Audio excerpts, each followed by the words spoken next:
Usipotibu changamoto ya tezi dume, jiandae mke wako kubebewa mke wako. Jiandae kupigiwa mke wako.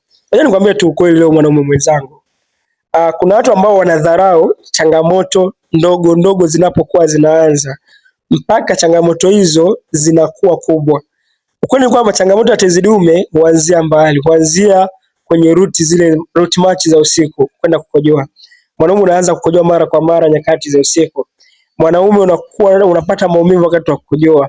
Unahisi mkojo wako na katika, pressure ya mkojo inakuwa ndogo. Inaenda mtu anadharau dalili hizo zote mpaka inafika hatua mkojo unatoka na damu.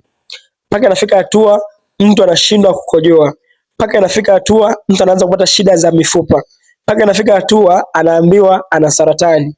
Mpaka inafika hatua anashindwa kupiga choo. Mwanaume kaa miezi mitatu au unaishia kama moja, unadhani mke wako ataendelea kubaki?